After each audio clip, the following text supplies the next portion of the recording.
Well, thank you so much for inviting me to this wonderful event. I commend the Red Sox on not only their well-deserved World Series victory, but also on the successful partnership, really nation-leading partnership that they've developed with MGH. This partnership, this home-based partnership, shines a light on the difficult issues that our returning veterans face and provides workable solutions to help those who need it most. And I'd also like to acknowledge Secretary Coleman Nee on the great work that he's had with the SAVE program in our state, helping hundreds of returning veterans coping with the difficulties of coming home from war. It's our sacred duty to protect those who protect us. They put their lives on the line for our safety and our security. And in turn, we must provide the proper health care and educational opportunities that will allow them to succeed in civilian life.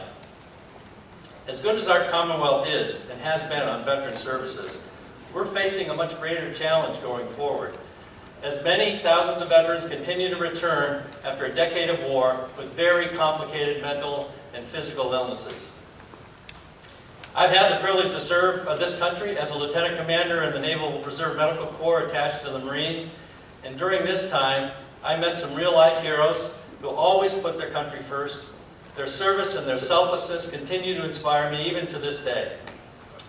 And with our returning veterans today, we have a firmer understanding of post-traumatic stress disorder and traumatic brain injury and other injuries that in the past would have been left undiagnosed and certainly undertreated. These wounds go far deeper than the skin, and until we destigmatize mental illness, our brave men and women will still have an uphill battle.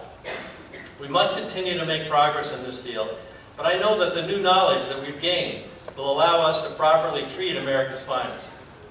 As governor, I will fight to make sure that our veteran services are not only properly funded, but reflect the modern needs of community support. We must not fail these brave and women as they return to our communities. Taking care of the health care of our soldiers is only one piece of the veteran services. I've made education my priority in this campaign, and it will be my priority as governor. The men and women in our military need to be armed with the skills necessary to successfully integrate back into civilian life. The skills that they learn in the military must be translated into skills necessary for productive, stable, and well-paying jobs. And we must help make this happen. When our military men and women return home, they must have the ability to enroll in either 2- or 4-year college or receive mid-career training to give them the necessary work skills. By providing these educational opportunities to our veterans, we can start to lower the number of homeless vets in the state. And preparing our workforce for the 21st century economy is vital to our state's success, and our veterans must be a key part of doing so. This fight is personal to me, as it is to many of you. We all know returning vets and the stories of their courage, but there's one that stands out to me. Jake grew up in my town of Wellesley, and I've known him and his family for many years. Upon graduating from high school, he decided to serve his country and went to West Point.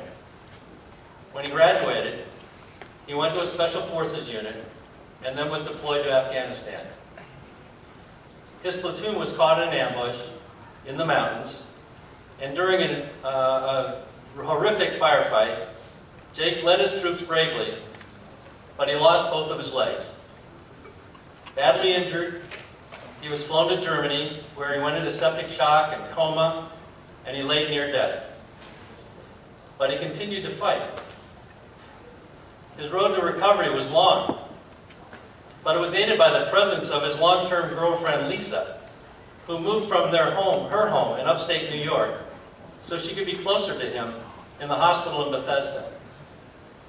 And after 18 months, Jake was able to walk once more, this time down the aisle as he married Lisa. My wife and I were so lucky to be in attendance and watch as the new husband and wife walked out of the chapel at West Point beneath the raised swords of his fellow officers. That, my friends, was courage, love, and devotion. Massachusetts has many challenges in the years ahead, but if we come together and fight together, we can fight that same courage that allowed Jake to survive and Lisa to help him every step of the way. When I think of the American spirit, I think of Jake and Lisa. They're my heroes. And I know that many of you have stories such as this, as there are many. But let's honor those stories today. Thank you very much for your time.